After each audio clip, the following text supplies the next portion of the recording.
Joint entrance examination എന്താണ് JEE? ഇതൊരു national level entrance exam ആണ്. അതായത് ടോപ്പ് എഞ്ചിനീയറിംഗ് ഇൻസ്റ്റിറ്റ്യൂട്ട്സ് ആയ NITs, IITs, IIITs എന്നിവയിൽ അഡ്മിഷന് വേണ്ടി അറ്റൻഡ് ചെയ്യേണ്ട എക്സാം ആണ് JEE. JEE എക്സാം എഴുതിയ സ്റ്റുഡന്റിന് ഏതൊക്കെ കോഴ്സസ് ആണ് എടുക്കാൻ പറ്റുന്നത്?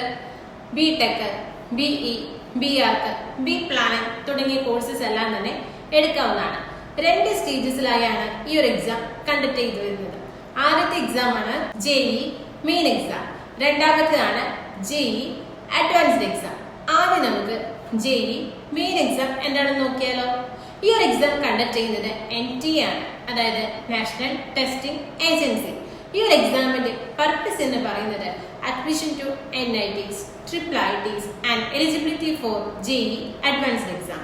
JEE മെയിൻ എക്സാം കണ്ടക്ട് ചെയ്യുന്നത് ഇയർലി ട്വൈസ് ആണ്. ഇതിന്റെ മോഡ് ഓഫ് എക്സാമിനേഷൻ ഓൺലൈൻ ആണ്, അതായത് കമ്പ്യൂട്ടർ ബേസ്ഡ് ടെസ്റ്റ് ആണ്. ഇനി നമുക്ക് JEE അഡ്വാൻസ്ഡ് എക്സാം എന്താണെന്ന് നോക്കിയാലോ.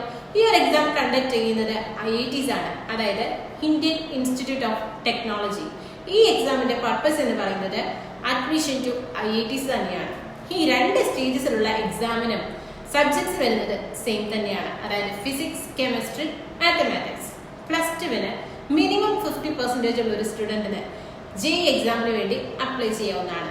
ഓരോ റൈറ്റ് ആൻസറിനും 4 മാർക്സ് വീതവും ഓരോ റോങ് ആൻസറിനും -1 മാർക്സ് വീതമാണ് കിട്ടുന്നത്. ഇപ്പൊ നിങ്ങൾക്ക് JEE എക്സാം എന്താണെന്നുള്ള ഒരു ഐഡിയ കിട്ടിയില്ലേ? ഇതുപോലെയുള്ള കൂടുതൽ അപ്ഡേറ്റ്സിനായി ഫോളോ ചെയ്യൂ എജു മാസ്റ്റേഴ്സ്.